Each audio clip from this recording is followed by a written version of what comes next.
Buenas tardes, mis amigos. Es mi Juesto Enrico, Juesto de Taquiendo de Famoso People.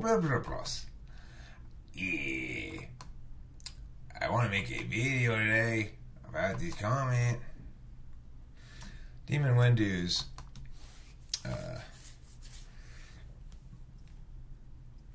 Demon Windu put some really good comments. He understands the ENTPs quite well, frankly. You know, when I was gleaning from his comments, the primary urge to win an FE battle, and he's still very interested in that, but I wasn't really interested in finding things that I could agree with that were negative, because I didn't think they were honestly being presented. But he's got some really great comments sometimes, and he really actually, he knows a lot about what he's talking. So let's read this comment. First of all, intelligence is a dumb word, but if we have to use it, then there are definitely different kinds of intelligences. Okay, well, I would take a little bit of exception to that. We shouldn't use the word intelligence for different kinds of intelligence, because, well, maybe. I agree that the word's too broad to be useful. Okay, for example, ENTPs are morons when it comes to using the kind of intelligence that require long periods of focus. That's not true if you have speed. Sometimes, and further you go back in history, it becomes most usually instead of sometimes. You have to decide yourself to do something all your life to make a breakthrough. That's not what ENTPs do at all. ENTPs won't be quantum physicists or operator doctors or architects. They won't find the cure of AIDS. It's just too much math, too much planning, too much focus, too much devotion. That's all true, frankly. You know, you don't like to hear your type reduced naturally, and for somebody to go like, well, your type is a half-asser. That's what you do. You're just not very, you're never going to be great at anything. You're just going to be mediocre. You don't want to really hear that, but I mean, as a general thing, it's true, basically. But less true maybe than he paints it. I mean, the thing is, it's important to remember that ENTPs have an ability to get good stuff fast. We don't have the ability to stick with it long enough to get great at it, usually. But I've got to tell you, I mean, sometimes it's a matter of passions versus vocations and avocations. I've become a pretty good guitarist. I mean, I'm not, you know, the world's greatest guitarist, but, you know, playing guitar or playing music or something like that is kind of like being a chef. It doesn't really matter what you served last night or tomorrow night. If you burn the shit right now and serve it to me, you're not a very good chef for right now. So playing the guitar is like that insofar as if it's delicious, it doesn't matter. Nothing else really matters. So you might say that this fancy French chef is the best chef in the world or something, but in any given meal I might prefer the Tops burger made by those Mexicans at the hamburger restaurant. You know, that might be a better meal for me. And so in any meaningful sense, on that moment, the person who prepares a better meal for me is a better chef. Well, more importantly, I guess, it's not about the person. It's about the work itself. So this is what they found me.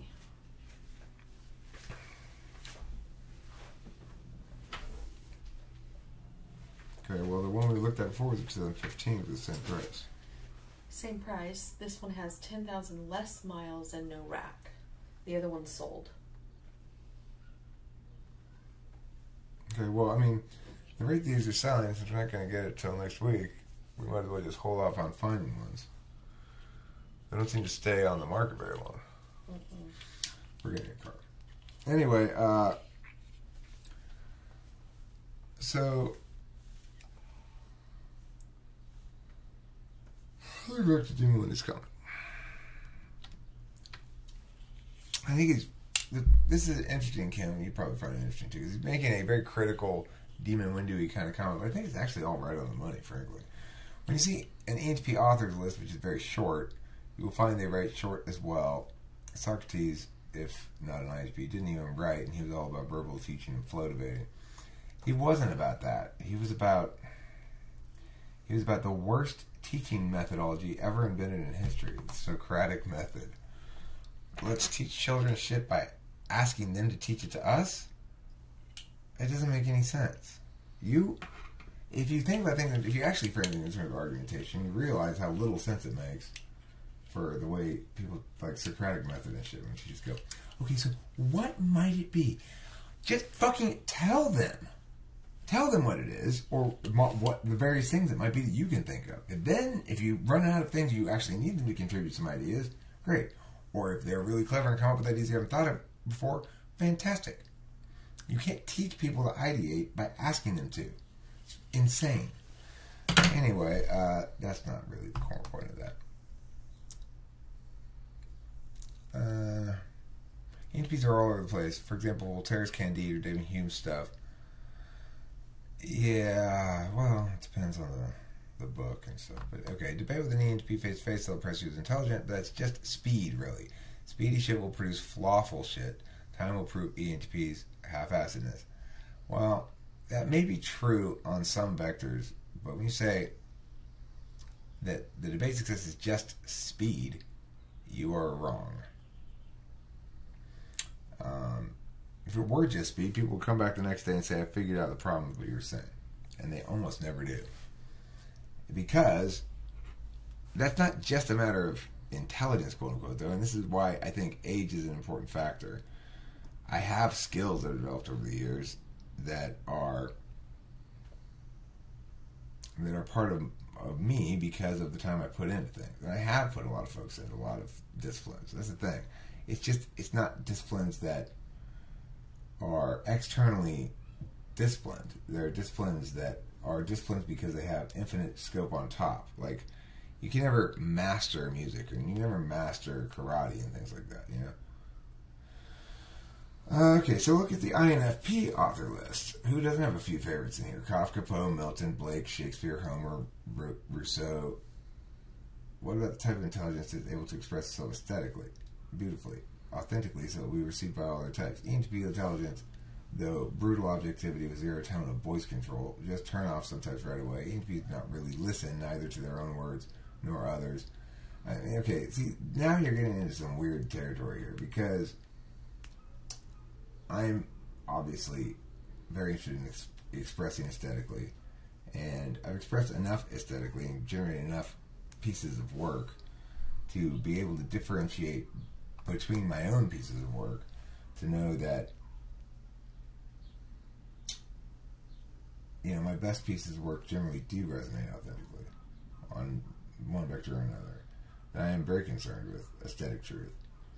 I may not achieve it on a lot of vectors, and in that area he's right. I am kind of half-assed. Like, my songs, I'll finish them and then I'll put them up, but I didn't really finish them, like in the sense where I carefully mixed it and mastered it and stuff like that, because it's a bad attitude on my part. It's counterproductive, but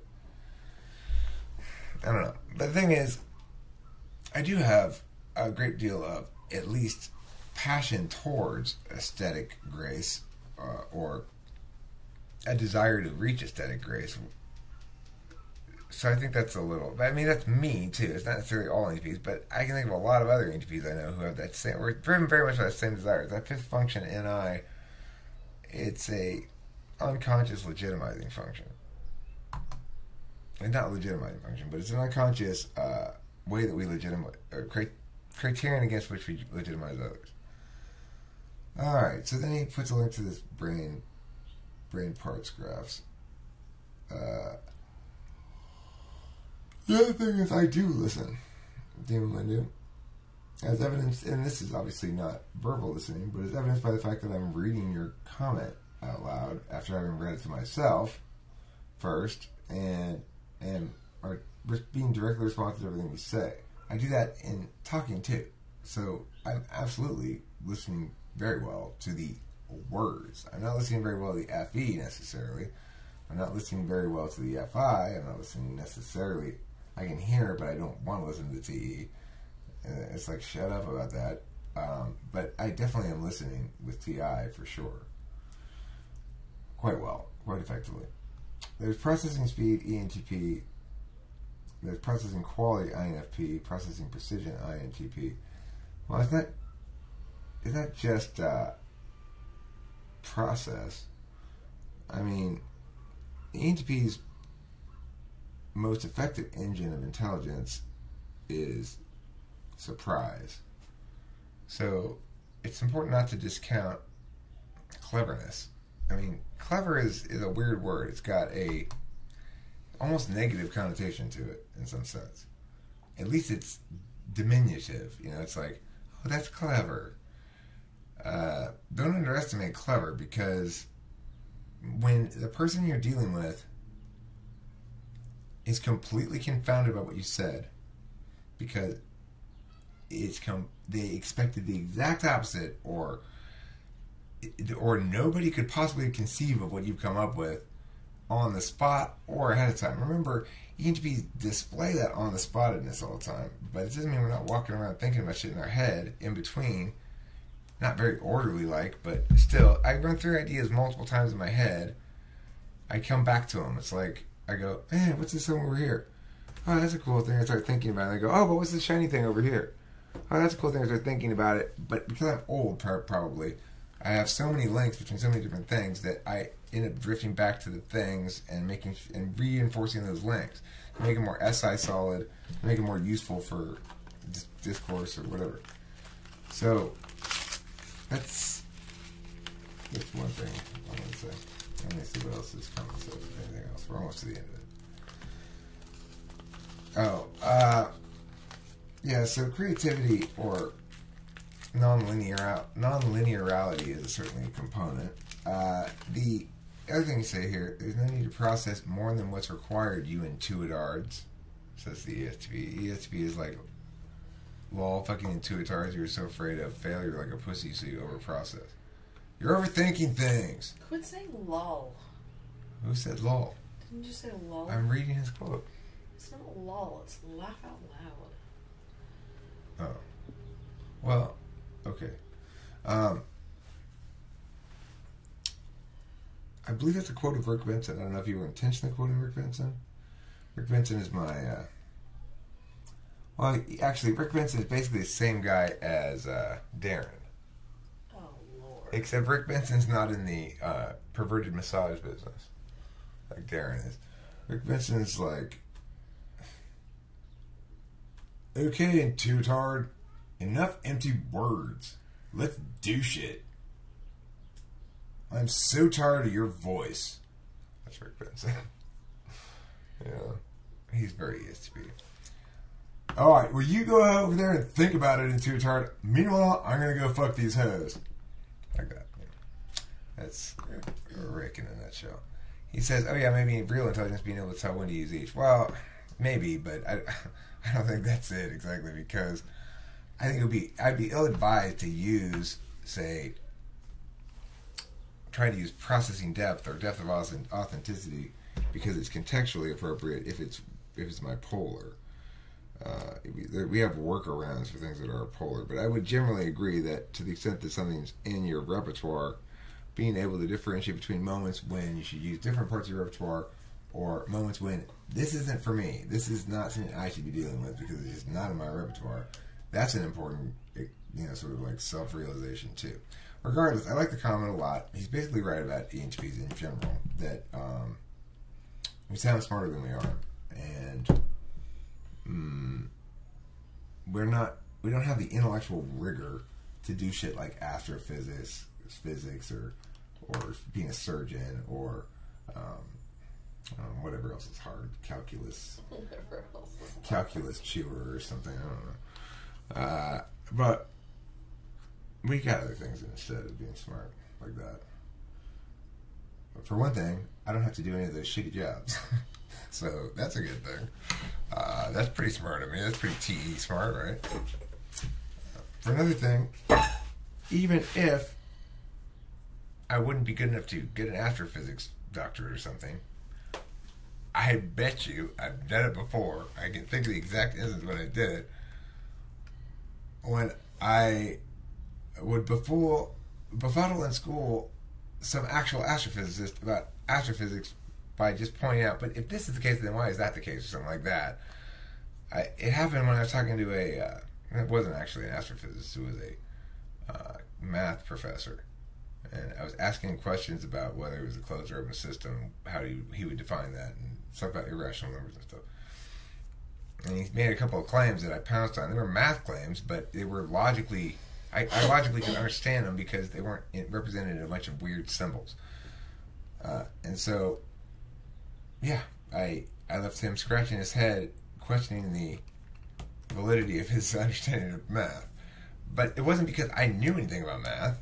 It doesn't mean that that's not itself a form of intelligence. The ability to be like, to sound smart for 5 minutes? I mean, that's not really useful, but it's kind of useful. I mean, I can sound smart to most people all the time, but it's just like, if I'm saying, okay, well, but sound smart to this astrophysicist, I can do that even probably in his own domain for about 5 minutes. But,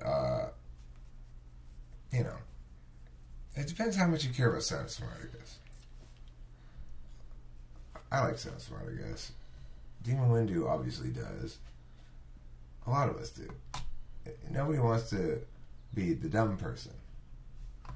But, like Demon Windu said at the very beginning of the comment too, intelligence is a stupid word. Thanks for watching. Don't forget to eat plenty of cheese.